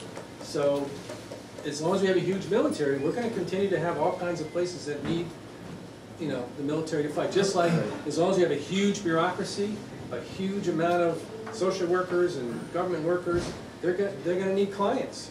Right? So leads me to my next point, that I believe the government services, especially the forced neighborliness services, the welfare state, the military welfare state, it's iatrogenic. And by that I mean the proposed cure is causing the illness. So the more we've tried to help, the more illness we create. I'll give you a good example. The rise in the number of therapists in the United States rose dramatically from around 1990 to around the year 2000. Huge expansion there, you know, like by tenfold. Therapists popping up everywhere. It was the heyday of therapy because, you know, Blue Cross was basically paying anything. You know, if you have Blue Cross insurance, you got full coverage. So therapists were popping up everywhere, right? What else increased from 1990 to 2000? Financial analysts. Well, yes, that's not where I was going. The rise of Wall Street in the 1990s. Yeah, they did too. Where Yale used to turn out people to go to the State Department of Public Service. Yeah. During the 1990s, the graduates of Yale went into finance. That's where the money was. Yes, that's where the money was, yeah. So we'll talk about, but I'm stick in the mental health field, stick in the public health field. What else increased in that decade? ADD? ADD, dramatic, right? Prison expansion. Prison Except expansion, before. dramatic expansion in prisons. Depression, epidemic depression in 10 years, from 1990 to 2000. Anxiety, through the roof. Schizophrenia, autism in this last decade, going through the roof, right? The more services we have, the more illness we're finding. And I wonder why that would be. Why would that be, right? But we are living longer. Definite correlation. Right. Well, we're living longer. So we must be doing something right. We're certainly prolonging. Now, but I'm not sure the quality is autism very is good. kids. And there could be What? more disease, and that's why there's more. I mean, you can't really prove it's cause and effect. You know? It's hard to know if it's correlation of cause and effect, but those two things seem to be going kind of up together, right? Well, it's kind of like the whole fear thing that's been going on the last like 50 years, but oh wait, we've been more informed about what's actually going on. So Yeah. is it that we're being more informed that, you know, all of a sudden... Right, we don't know for sure. Yeah. But what else was invented around 1985, 90, something like that?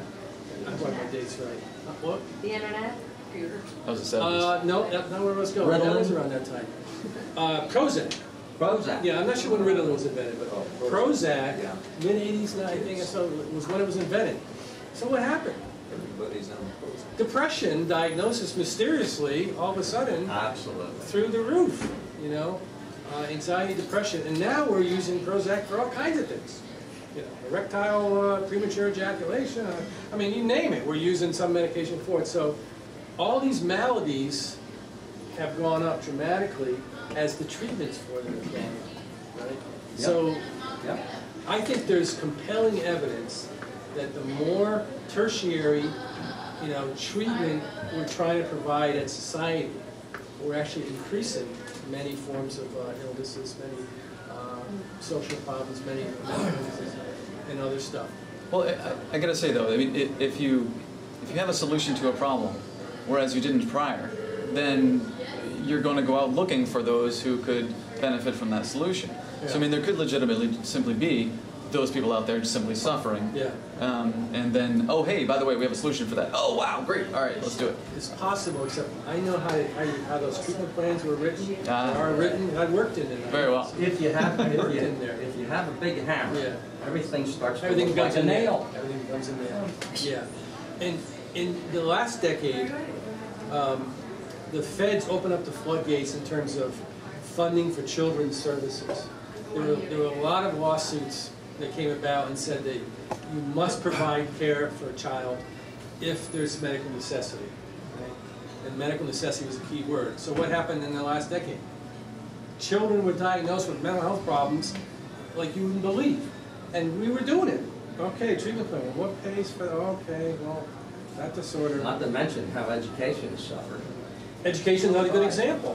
What's the hugest draw on education now? What's the hugest cost? Administration, one, but special education. Most schools would say their special education budgets are astronomical. If they didn't have so many kids diagnosed SED or LD, they could kind of manage their budget. But parents are saying, hey, that's the way to get funding, and the teachers know they can get federal funding, a lot more money for special ed, so the more money's available, the more kids are going to be diagnosed, right? Yeah. Again, you're into the issue of cause and effect. Is government the cause, or is it the fact that the American society has gone from an extended family of the 30s into a subnuclear family now, that no longer is there a family structure or a support system for a subnuclear family? Yeah. So we have stepped in. We have stepped in as a community to replace the extended family that used to exist historically. So I would, yeah, I kind of argued that it's a both and. I would say government and corporatization caused a lot of that stuff, but our treatments have exacerbated it. The way we're trying to fix it, I think, is actually making it worse. Now going back to your drug issue, with regards to the drugs, what is driving the drug issue other than the profit motive from corporate drug companies? Right. Government. And if you look at the cost of drugs, the cost of manufacturing a particular pill is not the issue. It is the profit that stays with the drug company. Why can we buy drugs cheaper in Canada than here in the United States? I agree with that. Government. I agree with that, but there was an article that came out, a whistleblower, a few weeks ago. One of the Pfizer, one of those people. Where are the pharmaceuticals going after? Where's their cash coming from? Government. They mentioned specifically TRICARE, Medicaid, Medicare. Most pharmaceuticals have off-label scams, right? They're marketing to doctors a lot of off-label uses for all those medications, specifically Medicaid, Medicare, and TRICARE, because that's where all the fraud is, right? If I can tell you I have a great benefit, and I know Medicare pays for it, even if it's off-label, I'm going to get a lot of money. So there's been a dramatic marriage, unhealthy marriage between corporations and government services to enrich themselves at the expense of the middle class, at the expense of the consumer. And it's making crony capitalism, and it's making society sicker, right? The sicker we are, the more stuff they can sell us, right? So it's making us sicker. So we want laissez-faire capitalism? Pardon? Well, That's a bizarre absolute. so as that's a leading question. my solution would be to dramatically ratchet back both, to get the government away from businesses, stop with corporate welfare, get the Fed out of business, cut back government services dramatically so that that's not there. If you're going to provide services, keep it cheap. I would move to a personal responsibility healthcare system where all primary care was paid out of pocket and all basic outpatient care would be paid out of pocket. And you get like when we were kids, you had a major medical plan that paid if you had to go into the hospital. I would shift to a system like that. I wouldn't mess necessarily right away with Medicare, right? Maybe TRICARE, Medicaid. You have to be really careful how you did that with that. But eventually, I would really want to rein those programs in too, because I think that's the only way to control costs. If people have to pay for it, they're going to be their own utilization reviewer. If there's a third party paying, it's going to go up and up and up. Absolutely. Because the corporations and the governments are going to work together to enrich themselves and the bankers at the same time. So that's my answer. That's neighborliness. I should go to Thrift, just because we're way over time. I don't know what I wrote there. Oh, so I take a real strong stand against professionalization. There's a gentleman named John McKnight, and he wrote this fantastic book called The Careless Society, Community and Its Counterfeits. It's a communitarian book. The Careless Society, Community and Its Counterfeits. And his whole premise was that we've professionalized neighborliness. Care that should have been delivered by friends or family or community members, we've hired professionals to do that. And I would include accountants in that and lawyers in that. We've got a professional society, and in so doing, we've disempowered the regular stuff. So by its very nature, and Ivan Illich called this the iatrogenesis of industrial society. That industrial society, by its very nature, especially professionalized, mature professionalized service-oriented societies, by their very nature, are causing social problems and illness, because we need professionals and we need a military to have jobs. So we need to have maladies and issues and problems in order to employ all these people. So that's why I would dramatically cut back on government services and professional services. I would, cut half a state's budgets in half, and we'd have a temporary loss of a lot of jobs. But eventually, it would build the real economy up again. People, making, more jobs. creating, and there'd be more jobs over time, right? But there would be, there would be a temporary kind of loss, I think. Then we have to reverse the concentration of business in major corporations. Yes. Go from a global corporation into a local corporation, Absolutely. and limit the size of corporations. And How are you going to do that without government? Original format. How would you do that without government? What do you want government to do, Dave? What would you suggest? No, I would suggest you don't have crony capitalism unless you have government in on it. Yeah. You just got capitalism. Yeah. And capitalism works, but crony capitalism doesn't. If you ended all corporate welfare of any kind, you'd curtail almost all of this stuff. That's right. Get the government out, picking winners and losers, funding this company, That's funding right. that company, tax incentives, tax breaks. Why is the government tax breaking this one and that tax breaking that one? It really doesn't make any sense to me. So I also advocate of the flat sales tax, because if we had a flat sales tax, that would get the government out of all these incentives. The income tax system is just a money laundering system. It's a way of picking winners and losers, favorites, not favorites. It's a way for accountants and lawyers to make a ton of money, and the government employees make money off the system. If you went to a flat sales tax, you'd put a lot of that stuff out of business. It wouldn't be there anymore. So that's why I'm for the flat tax too. So absolutely disempower government and corporation. The only politician I hear saying this is Ron Paul. That's why I'm a Ron Paul supporter. The Republicans are saying, oh, it's that evil government, and then the progressives say, oh, well, corporations. I think it's both. It's the marriage between those two, overextended entities that I think is really kind of where we're at. So that's my spin. I'm sticking to it, John. But I appreciate the questions. Okay. So I think that is actually one of the strongest parts of my book, because I think people don't realize the effect of professionalization on society.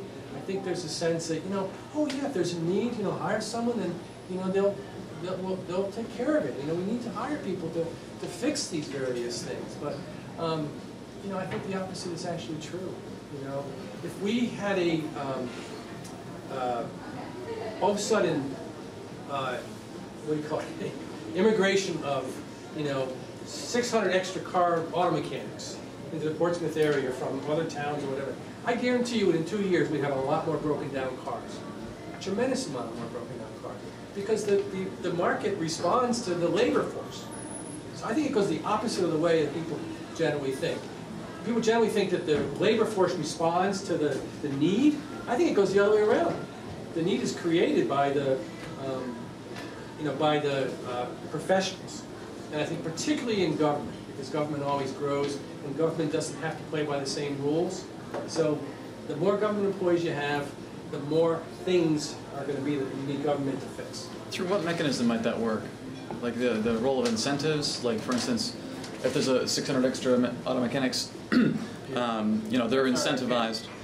Through what incentive might that work? So the mechanics are incentivized to say, oh, hey, you have a problem with your car that you didn't know about. That kind of thing? Is that where you're... Okay. They create demand. I went in and got my car. I love auto mechanics. I love everybody. It sounds like I'm criticizing, but I went in and got a car done. He said, "Oh, your strut's leaking.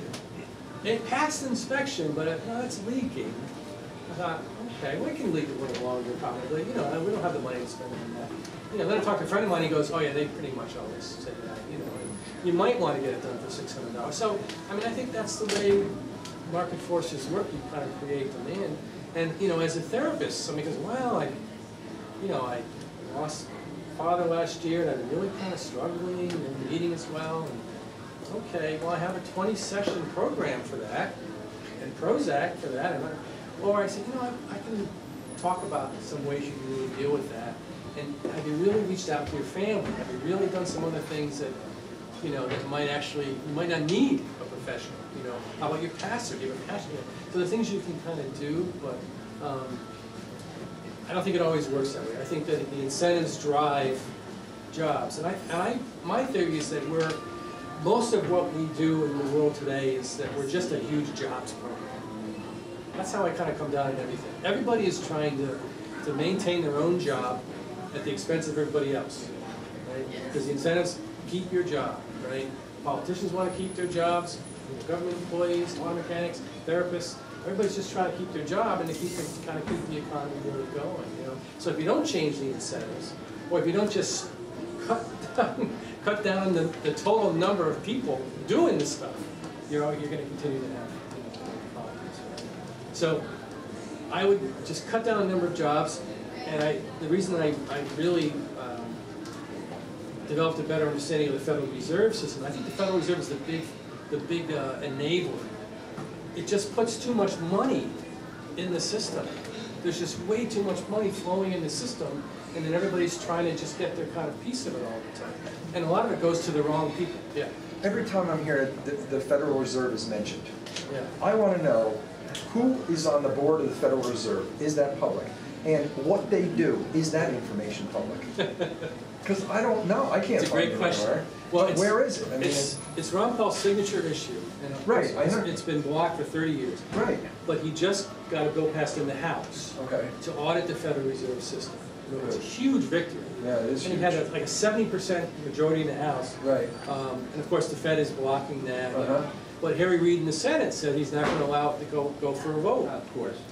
But he's on record of the last 30 years being for an audit of the Fed. But all of a sudden now he's got the bankers telling him, don't be going there, you know, don't be going there. And so now he's all of a sudden against that. But so we would know, but we do know that I read in the New York Times this morning. I'll get to you in a second, John. New York Times this morning, Goldman Sachs got TARP money. Right. I think they got 25 billion, trillion, bazillion, 25 billion I guess they got. And then they theoretically paid that back. So it was in the media. TARP was a success. But they got money from the federal government, from the one you just mentioned. So they theoretically paid it back, was in the media. Well, nobody found out until later, when there was that audit of the Fed that happened last year. The Fed gave them $37 billion in another money transfer that they basically used to pay back the $25 billion. I want to know who owns that and what companies they own. Well, that's the big. That's why getting bigger and bigger. That's why it's the biggest issue out there. If we could find out who's benefiting from all the money, who are these bankers, who are they giving, we would really know a lot about who's really controlling society. But even if you don't look at it from a conspiracy basis, there's just too much money in the system. There's just too much. Interest rates are too low, and if there's too much money in the system, of course there's going to be corruption. John, go to Wikipedia and look up the Federal Reserve. The Federal Reserve is not a government agency. Right, I understand that. It's an independent agency with oversight by the government, and it has two functions which are not necessarily compatible. One is full employment, and the second is to regulate the currency to prevent bank default. It has two functions that work somewhat against one another. The other element of it is the Federal Reserve collects fees from the banks it regulates, and last year or the year before returned $78 billion to the Treasury on the fees that it collected from regulating the banks. So it's not a parasitic organization. It pays money to the government. All right, we'll have to debate that over a beer, because I have a feeling the banks actually borrow money from the Fed, right? They pay a fee for the money that they borrow. At 1%, and then the credit cards that the Bank of America puts out is 25 to 30%. Here's the rip-off, that the Fed has subsidized the banks with low money to put into the economy. But what the banks have done is put it out there at consumer debt at 20%. That's the rip-off. That's the rip-off. The guys in the Fed may own the bank, you know what I mean? I want to know who and what do they own? They don't own the banks. That's the problem. The Fed doesn't own them. The Fed can only regulate. The conspiracy people, they'll go That's back. where we They'll should go back to focus the. our attention. That's what I said. Instead We of, missed the boat 3 or 4 we years focus ago. our attention on the poor people. I agree with that. Right. You know? I agree with that. Mexicans are taking our jobs. Yeah, right. Yeah, I agree with that. We should focus our attention on exactly what John said. Easy money going to the banks, then making a lot of money off of it and screwing the middle class. Right. That's where we need to focus. All right, thrift, and I'll finish up in like 5 minutes here. Yeah. So I mentioned before that Benjamin Franklin thought that thrift was a religion. So read a lot of his early writings. You know, being thrifty was a way of life. It was really a way of being in the community. And Franklin thought that a thrifty lifestyle led to happiness. So the thrifty person was really happy. And for Franklin, thrift was not only saving, but the capacity for giving. If I was thrifty with my money, I could actually save a little up, and I would be in a responsible position, I would be in a good position, and I could then help my neighbors. So I could be then a good citizen as well. So for Franklin and a lot of the founders, thrift was very much a two-way concept. We tend to think of it more in terms of just the saving part, but really it was meant to be a way that I could give back, right? And some of the latest researchers on thrift, a guy named David Blankenhorn at the Institute for American Values, has debunked the paradox of thrift, right? The paradox of thrift says that it's harmful to save because you're then not investing in the economy, so therefore there's an incentive to spend, because then that just keeps the economy going. And what some of the researchers today on thrift are saying is it's actually just it's bogus, it's wrong. That thrifty people are actually better for the economy because they have more money to spend responsibly. The non-thrifty people, the credit card spenders, the conspicuous consumers, they often go bankrupt. They're spending the money on the wrong things. They're hoarding money. They're buying sort of creature comforts. They're not really investing it wisely. But the thrifty person is actually a better spender and a better investor. So the Keynesians talk about the paradox of thrift all the time. That we need to encourage people to spend, and of course we need to have stimulus to put more money in the economy. So more people spend, more people spend, more people spend. And the researches that I've been reading suggest that that's wrong, that there is no such thing as a paradox of thrift, that actually it would be a much healthier, happier, more prosperous society if people got back to savings rather than 401ks and conspicuous investing. That we would be actually a much healthier and happier society. So people would be happier spiritually, they'd be better citizens, we'd be more prosperous, and we'd have a better community. So we've got to resist the temptation that we hear from the corporations and from government that spending is almost like a national religion, right? After 9/11, Julie and I said, well, go back and spend, go to the malls, and spend. We've really got to rethink that really is going to get us where we really want to be, because look where it really has gotten us. In the last 30 years, we've spent like drunken sailors, and we're people filing bankruptcy, their houses have gone under, and now we're in a heap of trouble. So we need to get back to a thrifty lifestyle. This is the thing that makes me more irate than anything. When I hear our leaders telling Americans to go out and spend more money, and when I noticed right after 9/11, there was a period of about 3 or 4 years that the Americans' personal savings rate, which had been around 0, went down to almost 5%, up to almost 5%. And right after 9/11, people were like, whoa, we need to really shape up here. And they started saving again, Same thing happened after the crash of 2007. There was a blip where Americans said, well, we got to start saving again. But then the government, the propagandists, the corporations immediately start jumping in, spend, the bankers, and then now we go back in the other direction again. So the savings rate has actually declined again. And under President Obama, it's declined precipitously. We're spending more and more and more than we have. I think that the personal savings rate is back around 0. So we're starting to make progress, and we went in the wrong direction again. So I want to hear our politicians talk about savings. We need to redevelop a system where savings is valued, and people think it's their responsibility to save, that they're being a good citizen by saving, and that they're saving in community banks. It's a wonderful life. The credit union, the savings and loan, that's where we should be putting our money. And we shouldn't be seeing you know, we've been convinced that a 401k is a savings account. 401k is speculation. That's an investment, you know. I remember going to these people trying to sell us on 401ks and saying, you're foolish not to put your money into the most speculative account, because that generated a 13% return in the last, and I'm saying to myself, that cannot last, it can't continue. You know? But once you're in there, you're locked in. You can't get out unless you pay big penalties. Yes. So I believe personally that the 401k scam was another scam perpetrated on the American people by the banking industry and government and by the investor class. You know? If it wasn't for a 401k, I'd be broke. I know, maybe you would. Because you see, every time we put money in the 401k, in the 401, if you put $400 in your company, what did they put in, about 200 or something like that? What if they did the same thing for something else? That was your money. What, the 200? Oh, sure. Not the, why is it my money? It's actually, I'm getting $600 invested instead of $400. Here's where the scam was with that, okay? And this is where I can't see where that ended up being a scam. Here's a scam, I'll tell you. 5%. And this is where I sound like even more of a progressive communitarian than John is. I mean, the banks and the investor class worked in conjunction with corporations to build this 401k scam. So they're kind of all in on it. They sucked us in by matching everything else. Corporate profits went up, right? They paid themselves huge bonuses out of those corporate profits. The bankers made tremendous commissions.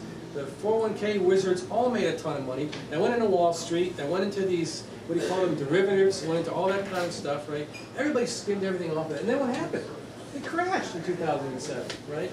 So you lost half of your money from 2007 to 2009, right? So they didn't lose the money. They got the bonuses, they got their fees, they got their expenses. That was all paid to them. They actually got money But you got from the government at 1%. Yes, exactly. Yeah. Exactly. And again, Bank of America, I can't. Yeah. I really worry about it being so big because they say it's too big to fail. Yeah, that's wrong. But what do they do? All their credit cards again are close to 30%. Yes, yeah. So that the 401k scam, in my opinion, was a way of contributing to income inequality in the United States. We have more income inequality than we've ever. And this is where I think the Liberty people and the Occupy people are really in the same page. I mean, income inequality has grown dramatically in the last 10 years. And a lot of it was because of the 401k scam, the Federal Reserve, interest rates too low, banks getting bigger, corporations getting bigger, and the middle classes basically got screwed, you know, by all that. So, first time I've heard that about 401k. Okay, well that's... So where do you put your retirement funds? So, I mean, a retirement fund, first of all, you shouldn't expect to get more than 4%, 5% on a stable savings account.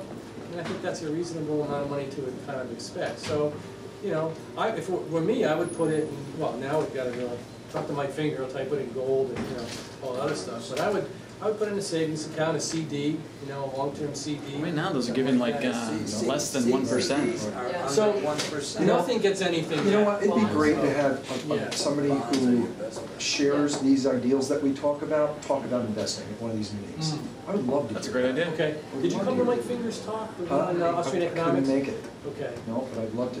He would, but he didn't want to. He sells that stuff, so he didn't want to come across as if he was trying to sell. But he would. Why not? Well, because most people today are really afraid that nothing is a good investment today. Even dollars aren't a good investment today. So people are saying gold or some, you know, diversify in something because there really is nothing that's really. But his information is all over the place. So, but if I could contact him, I could talk to him directly. Talk to Mike. He'd be a really good guy to talk to. The best investment Thanks. is to double up your payments on your mortgage. Yeah, right. You always apply the principal. Yeah. And it's at whatever your mortgage rate is, 7 or 8%. That's it. Well, thank you all for coming. I want to get the name of the book. Okay, thank you.